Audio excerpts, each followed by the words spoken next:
Hi guys, ഇന്ന് ഞാൻ വന്നിട്ടുള്ളത് ഞങ്ങളുടെ വീട്ടിൽ കപ്പ പറിക്കുകയാണ്. അപ്പം അവിടേക്കാണ്. അപ്പം അമ്മ കപ്പ പറിക്കുന്നത് നോക്കാം. ഒരു വളമിട്ടില്ല, പിന്നെ ചാണകപ്പൊടി കുറച്ചങ്ങാണ്ട് ചാണകപ്പൊടി ഇട്ട് കൊടുത്തു. പിന്നെ ഒന്നും ഞാൻ ഇട്ട് കൊടുത്തില്ലടി. അതാ നല്ലത്, നമുക്ക് വളമൊന്നുമില്ല. ഇത് പിന്നെ പുറകോട്ട് ഈ റൂം എടുക്കാനുള്ളതൊക്കെ അല്ലേ, അതുകൊണ്ട് ഈ മണ്ണെല്ലാം എടുക്കണം. അതുകൊണ്ട് എനിക്ക് പേടിച്ചത് കുറെ വളം ഇട്ടിട്ട് കാര്യമല്ലല്ലോ എന്ന് ഓർത്തിട്ട് എന്റെ കുഞ്ഞിട്ടൻ കുറെ എന്നെ വഴക്ക് പറഞ്ഞായിരുന്നു. അമ്മ എന്തിനാ ഇപ്പോ ഈ കപ്പ നട്ടത്? എനിക്ക് എൻ്റെ സ്ഥലം ഉണ്ടെങ്കിൽ ഇച്ചിരി എന്തെങ്കിലും നടണം, ഭയങ്കര ഇഷ്ടമാണ്. ഹലോ ഗൈസ്, ഇത് ഞങ്ങൾക്ക് വീടെടുക്കുകയാണ്. അപ്പോൾ അതിൻ്റെ പൂർത്തീകരണം ഒന്നും കഴിഞ്ഞിട്ടില്ല. അപ്പം അതിൻ്റെ ഭാഗമായിട്ട് അമ്മ താഴെ പിന്നെ കപ്പ നട്ടതാണ് കേട്ടോ. അതൊന്ന് പറിച്ച് നോക്കാമോ എന്താണെന്നുള്ള. സാധാരണ കൂടുതലൊന്നും ഉണ്ടാവില്ല, എന്നാൽ ഇത്തിരിയൊക്കെ നമുക്ക് നമ്മളുടെ ആവശ്യത്തിന് വേണ്ടിയിട്ട് പൊട്ടിപ്പോയി ഉണ്ടാകും, അത്രേ ഉള്ളൂ. മറ്റേ മൂത്തിട്ടില്ലല്ലോ, അധികം നമ്മൾ വളമൊന്നും ഇല്ലാതുകൊണ്ട് ഇട്ട സംഭവമാണ് കേട്ടോ. വെറുതെ നട്ടെന്ന് മണ്ണുണ്ടല്ലോ, മണ്ണുള്ളത് കൊണ്ട് അതിൻ്റെ അമ്മ ഇതിപ്പോൾ എത്രയായി അമ്മ ഇത് നട്ടിട്ട്? കപ്പ ഇതൊരു 4 മാസമായിട്ടേ ഉള്ളൂടി. ആണല്ലേ, 4 മാസം കൊണ്ടുണ്ടായതാ.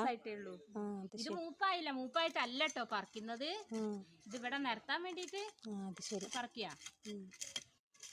മണ്ണ് പോയി ഇതിനകത്ത് ഒരു വളം ഇട്ടിട്ടില്ല കേട്ടോ, അതുകൊണ്ടാണ് ഇതിനെ എന്നാലും ഒന്നും ഇട്ടിട്ടില്ലെങ്കിലും ഉണ്ടല്ലോ നല്ലോണം. ഈ മണ്ണിൻ്റെ പ്രത്യേകത എന്ന് വെച്ചാൽ പെട്ടെന്ന് ഉണ്ടാവും എന്തൊരു സാധനം. ഇപ്പം ഞാൻ കാണിച്ചു തരാം, ഇതൊരു കാടാണ്. കാടിൻ്റെ ഉള്ളിൽ നമ്മുടെ മണിക്കൊന്ന വെറുതെ അതിൻ്റെ എന്തോ ഒരു ഭാഗം വീണ് പോയതേ ഉള്ളൂ. പക്ഷേ അവിടെ മണിക്കൊന്ന ഉണ്ടായത് കണ്ടോ, പൂക്കളായിട്ട് നല്ലോണം നിൽക്കുന്നത്. ഒരു കാടാണ്. ഞങ്ങളെ വീട് പഴയ വീട്, ഇതാ മേളിൽ ഇതാ കുറച്ച് ചെറിയൊരു വീടാണ്.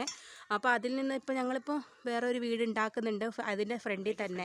അപ്പോൾ അതിൻ്റെ മുന്നിലുള്ള സംഭവമാണ് നമ്മൾ ഈ കപ്പയൊക്കെ അമ്മ വെറുതെ നട്ടിട്ടുണ്ടായിരുന്നത്.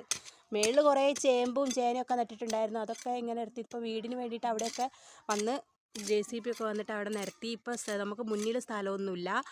പക്ഷേ പിന്നെ മുന്നോട്ട് വരുന്നത് ഞങ്ങളുടെ വേറൊരു വീട് ആക്കിയതാണ്. പണിതൊന്നും കഴിഞ്ഞ ഉള്ളിൽ തേപ്പ് കഴിഞ്ഞു, ഇനി ബാക്കി കുറേ ചെയ്യാനുണ്ട്. അങ്ങനെയാണ്. ഇതാ കപ്പ ഇതാ കിട്ടിയില്ലേ, ഇതാട്ടോ നമ്മളെ കപ്പ. നല്ല ഞങ്ങൾക്ക് തിന്നാൻ മാത്രമൊക്കെ ഉണ്ട് കേട്ടോ, നല്ല കപ്പയാണ്. ഇതാ കണ്ടോ, ഞങ്ങൾ ആ വീട്ടിൽ വന്നപ്പോഴത്തേന് അമ്മ കപ്പ ബിരിയാണി ആക്കാന്നൊക്കെ പറഞ്ഞിട്ട് അങ്ങനെ അമ്മ നമുക്കിതാ കപ്പ പറിക്കാമെന്ന് പറഞ്ഞ് അങ്ങനെ വന്നതാട്ടോ.